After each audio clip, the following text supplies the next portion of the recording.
அனைவருக்கும் வணக்கம். இந்த பதிவில் நம்ம எதை பற்றி பார்க்க போகிறோம்னு தெரிஞ்சுக்கிறதுக்கு முன்னாடி மறக்காமல் நம்ம சேனலை சப்ஸ்கிரைப் பண்ணிக்கோங்க. பக்கத்தில் இருக்கிற பெல் பட்டனையும் கிளிக் பண்ணிவிட்டு ஆளுங்கிற ஆப்ஷன் கொடுத்துட்டிங்கன்னா நான் போடுற வீடியோக்கள் எல்லாமே மிஸ் ஆகாமல் நோட்டிஃபிகேஷனில் வந்துடும். இந்த பதிவு மிக மிக முக்கியமான பதிவு, அனைவரும் தெரிந்து கொள்ள வேண்டிய ஒரு பதிவு அப்படின்னே சொல்லாங்க. இன்றைக்கி நமக்கு அற்புதமான ஒரு நாளாக அமைஞ்சிருக்குது. இந்த நாளில் நான் சொல்லக்கூடிய ஒரு எளிமையான பரிகாரத்தை மட்டும் நீங்கள் செய்வதன் மூலமாக உங்கள் வாழ்க்கையில் இருக்கக்கூடிய இப்போ நான் சொல்ல போகிற எல்லா விதமான பிரச்சனைகளுமே நீங்கும். என்னென்ன பிரச்சனைகள் அப்படின்னு பார்த்திங்கன்னா, உங்களுக்கு தீராத ஏதாவது ஒரு பிரச்சனை இருக்குது. அது உடல் சம்மந்தமாக இருக்கலாம், மன சம்மந்தப்பட்டதாக இருக்கலாம். அது எல்லாமே உங்களை விட்டு நீங்கும். நீங்கள் பதட்டம், குழப்பம், கவலை இதோடு இருக்கிறீங்க அப்படிங்கும்போது அந்த பதட்டமானது உங்களை விட்டு நீங்கும்.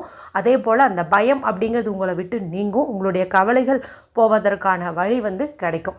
அடுத்து நீங்கள் யார்கிட்டையாவது பணம் கொடுத்துருக்குறீங்க, அவங்கக்கிட்ட போய் வாங்க போகலான்னு இருக்கிறீங்க, அவங்க தருவாங்களா தரமாட்டாங்களான்னு ஒரு சந்தேகத்தில் இருக்கிறீங்க. அப்படிங்கும்போது இந்த பரிகாரத்தை நீங்கள் செஞ்சீங்கன்னா கண்டிப்பாக நீங்கள் போய் கேட்குற இடத்துல உங்களுக்கு பணம் கிடைக்கும். மேலும் ஏதாவது ஒரு நல்ல காரியத்துக்காக ஒரு முயற்சி எடுக்கிறீங்க, அந்த காரியத்துக்காக நீங்கள் வெளியில் போகிறீங்க அப்படிங்கும்போது அதில் தடைகள் ஏற்படாமல் அந்த காரியமானது உங்களுக்கு சாதகமாக அமையும். எங்கும் வெற்றி எதிலும் வெற்றி அப்படிங்கிற ஒரு நிலை உங்களுக்கு உண்டாகும்.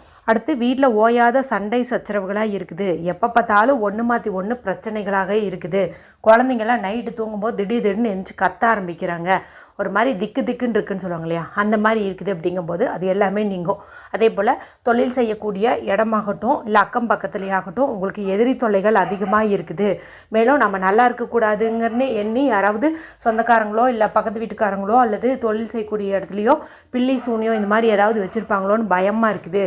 அப்படிங்கிற மாதிரி இருந்தாலும் இப்போ நான் சொல்லக்கூடியது உங்களுக்கு உதவும் அப்படின்னே சொல்லலாம். பயம் இருக்குது, அடிக்கடி கெட்ட கெட்ட கனவாக வருது, நிம்மதியாக தூங்க முடியல, எதிர்காலம் குறித்து பயமாக இருக்குது அப்படின்னு நினச்சிங்கனாலும் அது போன்ற பிரச்சனைகள் நீங்குவதற்கு இது உங்களுக்கு உதவியாக இருக்கும். சரி, அது என்ன பரிகாரம், ஏன் இந்த நாளில் செய்யணும் அப்படின்னு தெரிஞ்சுக்கலாம். இன்று பிப்ரவரி மாதத்தின் 7ஆம் தேதி, தை மாதத்தின் 24ஆம் தேதி நிறைஞ்ச சனிக்கிழமை.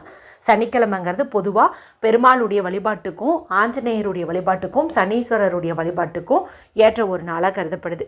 இந்த நாளை மேலும் விசேஷம் சேர்க்கும் விதமாக தை மாதத்திற்குண்டான தேய்பிறை சஷ்டி திதியானது இந்த நாளில் நமக்கு அமைஞ்சிருக்குது. இந்த தேய்பிறை சஷ்டி அப்படிங்கிறது நம்மளுடைய கடன், கஷ்டம், நோய், எதிரி தொல்லை, யமபயம் எல்லாத்தையுமே நீக்கக்கூடிய ஒரு அற்புதமான நாள்னு சொல்லலாம். எல்லாமே தேயக்கூடிய, நம்ம விட்டு நீங்கக்கூடிய ஒரு நாள் அப்படின்னு தான் இதை நம்ம சொல்லணும். அதுவும் இந்த நாள் இன்னொரு சிறப்பு என்ன அப்படின்னு பார்த்திங்கன்னா, முருகப்பெருமானுக்கு உரிய எண்ணுன்னு பார்க்கும்போது 6.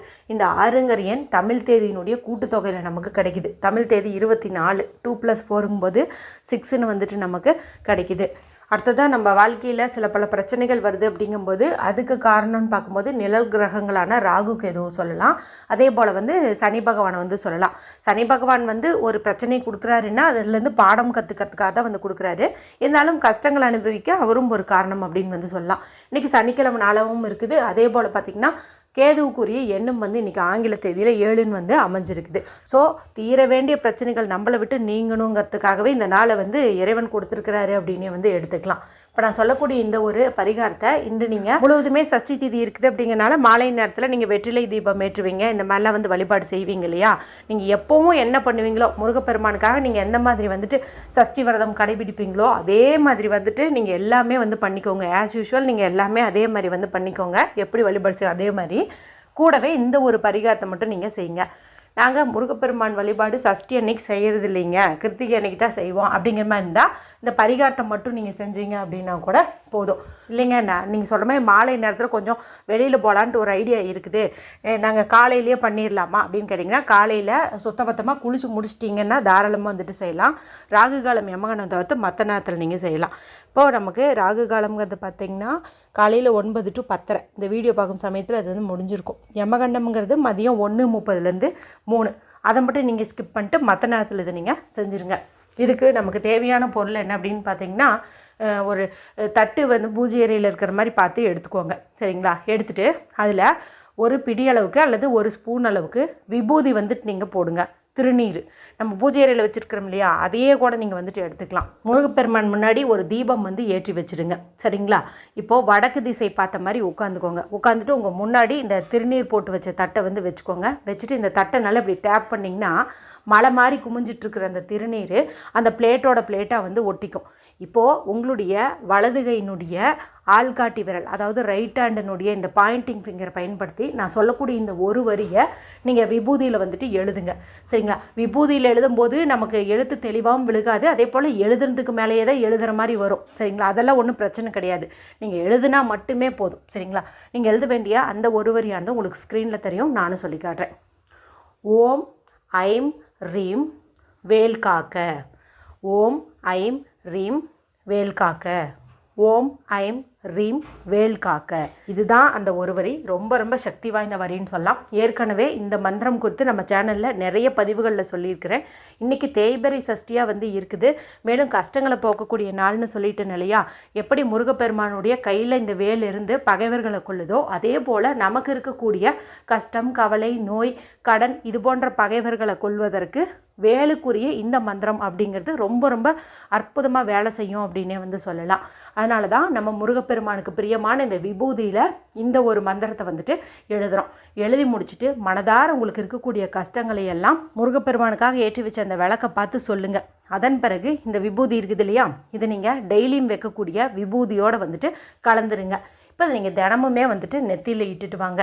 மேலும் யார்கிட்டையாவது பணம் கொடுத்துருக்குறீங்க வாங்க போகணும் அப்படிங்கும்போது நீங்கள் இதை ஒரு பேப்பரில் மடிச்சுட்டு உங்களுடைய பேக்கெட்டில் வச்சுட்டு நீங்கள் போகலாம். அதே போல் ஏதாவது வெளியூர் போகிறீங்க, பாதுகாப்பாக போயிட்டு வரணுங்கும்போது இது உங்களுடைய பேக்கெட்டில் வச்சுக்கலாம். குழந்தைங்களுக்குமே சின்ன பேக்கெட்டில் இதை போட்டு ஸ்கூல் பேக்கில் போட்டு அனுப்பலாம். எந்த ஒரு சுபகாரிய பேச்சு எடுத்தாலும் நீங்கள் இந்த விபூதியை எடுத்துகிட்டு போகிறது இல்லை நீங்கள் நெத்தியில் வச்சுட்டு போகிறது வந்து உங்களுக்கு காரிய சித்தியை வந்து கொடுக்கும். இதே ஒரு பரிகாரத்தை நீங்கள் இன்னொரு மாதிரியும் வந்து செய்யலாம். இது என்ன அப்படின்னு பார்த்தீங்கன்னா, ஒரு சின்ன டம்ளரில் தண்ணீர் வந்து எடுத்துக்கோங்க. பூஜை அறையில் பயன்படுத்துகிற மாதிரி ஒரு டம்ளர் வந்து எடுத்துக்கோங்க. எடுத்துகிட்டு அதில் எச்சில் படாத தண்ணீர் வந்து பிடிச்சிக்கோங்க.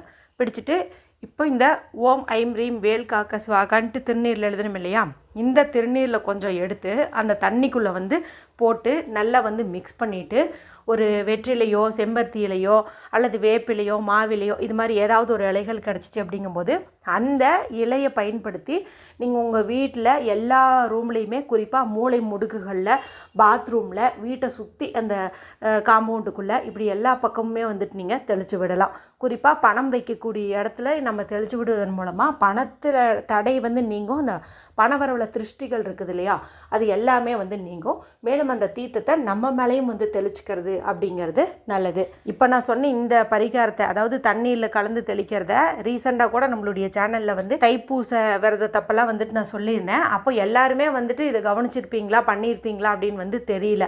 மறுபடியும் உங்களுக்கு இது ஒரு ஞாபகப்படுத்துன மாதிரி கூட இருக்குன்ட்டு தான் நான் இன்றைக்கி வந்து சொல்லியிருக்கிறேன். நீங்கள் வந்து அந்த எழுதி அதை நெத்தியில் இட்டுட்டு வர்றது அதையும் நீங்கள் பயன்படுத்திக்கலாம். அதே போல் இதை தண்ணியில் மிக்ஸ் பண்ணி வீடு முழுக்க வந்து தெளித்து விடுறதையும் வந்துட்டு பயன்படுத்திக்கலாம். இது ரெண்டையுமே நீங்கள் ராகுகாலம் யமகண்டம் தவிர்த்து மற்ற இரவுக்குள்ளே எப்போ செஞ்சீங்கனாலும் உங்களுக்கு அற்புதமான பலன் அப்படிங்கிறது நிச்சயம்.